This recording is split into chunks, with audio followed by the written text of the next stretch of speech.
there is a reason modern men are suffering or struggling, let me put it like that, with the women in their lives. And I'm going to draw a comparison between women in the 70s, before my generation were born, and those in modern times, so that we can help this phenomenon. And that's what this video is about. If you think it's something you will enjoy, then go anywhere. Yes. Let's go. Women have evolved. Also, men have evolved over the last 50, 40, 30, 10 years. But just like tech, tech even evolves even faster.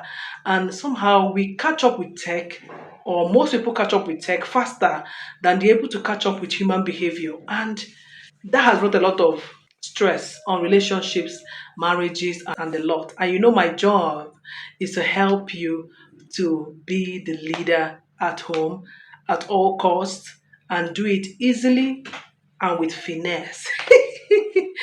So that's why I want us to look at five aspects where women have evolved. So I'm comparing 1970s women and women in the 2000s. Okay, and we're going to look at this together so that you can begin to see how it is different. Now, our parents may have lived in those 70s and their realities in the 80s and all that, and some of the things that they enforced with us growing up as their children definitely have changed today. I mean, you have even seen some people in some religious sects with that condemn certain things in those years and are allowing it now. So that tells you that humans evolve. And when it comes to relationships and we refuse to evolve, for me, I think that that's where places where we're having issues and marriages are having big challenges. Now, you can't force anybody to change. You can only be a better person yourself and make sure that you get somebody who's go on a life journey with you, who is also aligned with your values, with your worldview, and all of that, like we preach on this channel, right? So today, let's look at certain things that have changed. Like I said, these five things. Now, in the 70s was the period when women from across the globe started getting into the workforce. You can imagine, started getting into the workforce at all. Started learning exploded. Women started getting into offices, working as clerks, teachers, all of those things. And even when they were doing it, they were taking the less stressful roles because the emphasis was still very much on women being the heroes at home. So home and nurturing children and all of that was majorly emphasized in the 70s, and workforce was not such a surge, right? And it was okay at that time. But today, the workforce, learning to be all that you want to be, going for it, creating sales funnels, speaking on stages. Women are even better educated today. All of that has changed. So if we take the mindset of the 70s, that a woman must be satisfied with just being at home, catering to children, catering to home chores, and you bring it into the realities of today, the reality is that there are going to be a little bit of scuffles, a little bit of misunderstanding, and we don't want this to happen, right? Also, it means that if that happened in the 70s, it also meant that men were picking up the harder jobs in the 70s, doing the majority of the hard work, and women were mostly doing the hard work at home. And it meant that now, when things are changing and are still changing, more women are in the workforce, it means that men are also balancing to, I begin to understand that, oh, me too, I can be a baby boy, right? I can also relax. I can also let her do her thing. You know what I mean? So when you refuse to understand that, then danger. That's what I say. And in the 70s, and women now have changed. When it comes to marriage, when you understand the goals that your wife has, and she understands the goals you have career wise, and then you people are able better to understand each other and then create a partnership that can work for the home front. And that is the success of marriages in the modern times. Understanding, knowing that she's free to do any career she seeks as much as you are free to do the career you seek, and then you guys find a way to find the balance at home, both of you. That understanding is the bedrock of most successful modern marriages. Anything outside that, cricket. And I don't want that to be your story. You have to succeed. And that's why we're having this conversation. The second aspect where there's a shift in domestic responsibilities. In the 70s, women were the ones cooking, washing, catering for the children, changing diapers, going to the farm, bringing back the harvest, all of those things that had to do with nurture and keeping the home. While men were out there hunting, doing the office work, bringing the money, paying school fees. You know what I mean? And it has changed in modern times. I mean, I remember the first church that I attended sometime in 2008, and I saw a lot of the men, and I was even like, was it a culture? But you know that people learn from seeing other people also do the same thing. In that church, it was so typical when you come to church early and observe people coming, parking their cars, coming from the car lot into the church building. You notice that the women may be strapping the children that are younger, and the men always carry the babies and other things. And it was very fascinating for me and very exciting. And then it became normal for me to see it because I belonged there and all that. It's only typically what I saw growing up. Okay. Now, domestic chores are not an exclusive right of women alone in modern society. It was majorly seen as the role of exclusively women with less men were not even involved, were not even expected to be. Yeah, that was in the 70s. But now it's not the same. Just like when you go for an antenatal today, they will ask you to come with your husband. Those days, men don't even care about, okay, a woman's, she's pregnant, nice for women thing. Then they were teaching all of these family planning thing to only the woman. How? How does it work?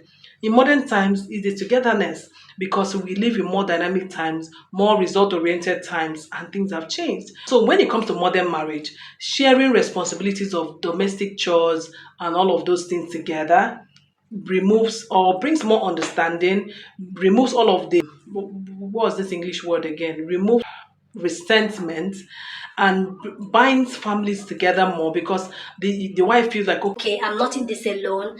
I'm not taking care of the children alone. And they also feels like, I can't allow my wife be stressed out and tired. What's that? Is she a slave? so there's better understanding. And most of the homes who don't understand this yet, trust me, are in deep problems. And we must stop that. We must end that realistically. And that's where you have couples sitting down to decide, okay, if we're not going to be available, they know when to bring in a help or something at some point and just create that balance because it's about two adults, two people, two achievers working together to make their homework. That wasn't obtainable in the 70s. So when a woman expects this today, she is just being a modern woman. And it's odd if you as a man are not thinking the same way. The third one is there are changes in societal expectations and lifestyle and gender roles generally. So, there are certain things like even my place, there are certain ways a woman have to dress. Like me, God, I've been married for how many years now? There are certain things I've never worn that were like the uniform, like a married woman must dress in two wrappers and a blouse. And I don't even own one.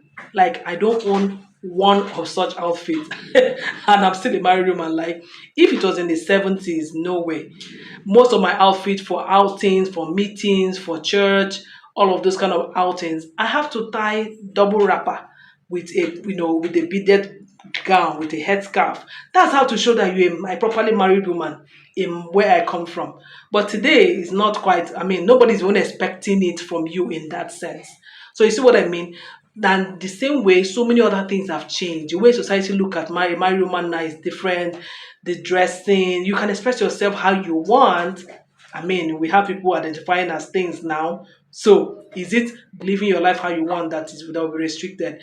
So, in marriage, a marriage that understands that understanding is built and expectations are arrive, and people don't just understand how to be them and support themselves, have less issues. Being able to be open minded, being able to be flexible, being able to be generally, confident in yourself and supportive of the other person, letting the other person be is like the hallmark of success in marriage in modern times compared to the 1970s, where you're supposed to be a certain person, a certain way, do a certain thing. Just expectations were just different from now, right?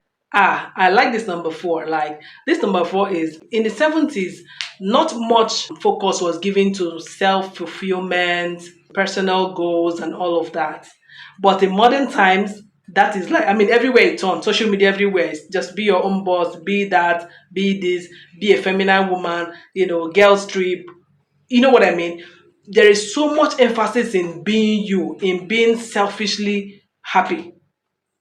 It was not like that in the 70s. In the 70s, the emphasis was on if you're married woman, get married, have children, and if you have children and a family, you should be fulfilled. You're not expected to be going for, I want to speak in the UN, I want to be the best, this and that. They were not emphasizing those things. Nobody's asking How can a married woman carry her bag and go out with other ladies and travel and say they're going for girls trip? in 1970, it does not happen, right? Nobody is after, oh, I want to go on a retreat to just relax and get my mental health together so I can be a better mother to my children. Nobody discusses that in 1970. But today, it is the in topic. The topic is in self development, self fulfillment, finding your own goals, breaking the glass ceilings, right? So that is how much we have evolved from 1970s to now. So imagine in a marriage where you are still stuck up on what you saw growing up or what you were told that the woman should just be happy.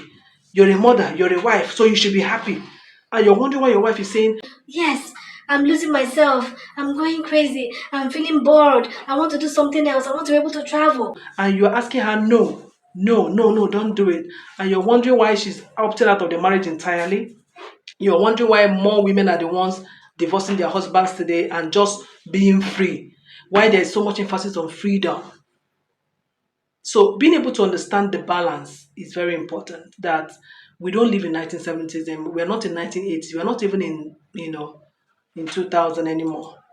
Things have evolved and we must evolve. This topic is very dear to my heart because I've seen the repercussions of not being able to adjust because of some of these mindsets. So thinking that using the template of the 70s, 50 years ago, to paste on today's woman, no way. It won't work. So marriages that support each other's goals, understand each other's mental capacity, understand each person's goal to aspire, to study, to get to the highest of the rank in their workplace, to be the best at what they do, are one of the winning strategies for succeeding at marriage today. The other things worked in the 70s but can't work now. In the 70s, it was okay for men to communicate less with their wives. There was no emphasis on emotional intelligence and being vulnerable. There were not even campaigns that used to say men are also supposed to cry. Men are human beings too. There were nothing like that. Men were supposed to be just robotic, stoic. When they say something is law, they just go, they cover up their emotions. If they are feeling down, they cover it up. Even if their wife asks, Nai, how are you feeling? they say, they are just robotic. They don't ascribe to their feelings at all. They don't live in the realm of humanity. They live in a false, pseudo human conundrum. They have to come up as Superman so that when they step out of their room, bam, you know that daddy has arrived. That is the husband, the Odogu, the lion of the tribe of the home has arrived. So they don't show emotions at all. No, no, no, no, no, no. When they are sick, they are not, you don't come into their room anyhow. When they arrive, everybody gets quiet. Everywhere. You walk on tiptoes. How dare you even walk into their room without being invited? That was how we grew up. But is it working now? No way. You can't expect not to talk with your wife. I mean, at your office, if you run a business, for instance, do you go to your office every day and not talk to your staff and not ask for reports and not assess what they are doing? Do you just work in like a robot and work out and your business is working? It's not possible. You must share your vision with your staff all the time, appraise what they are doing, right? So in your home where you're a leader, why are you not doing that? That is how modern times is. Modern time is you're a leader of the home, you must lead the home, you must discuss, you must create direction, you must say this is what we are doing, you get what I mean? So when you don't do that and you decide to be stoic and 1970s, you will lose your home. You will lose even your children. You will lose your home and you'll be alone. And I've seen a lot of men, even from that 70s, who at the end of the day, children grow up and children focus on only their mothers, give love to their mothers, and as if they don't have fathers. It breaks my heart. Because the men were not able to be vulnerable, to share with play with their children, communicate with them. So the children don't really know them. So the person who they know is the person closest to them, who is their mother, right? So you want to succeed in marriage, you must develop strong communication skills. You must be able to communicate at every point, body language, verbal, and all of that, without feeling like it makes you less in any way, right? So these are the 5 ways I think that are very, very key. That 70s women are different from modern women, and I think that if you look at some of the things we have discussed, one of them or two of them or three of them might strike a chord to you, or maybe all. But let me know in the comment section if it made sense to you. Make sure you follow, subscribe, like this video, and share. And I'll see you in my next video. Bye.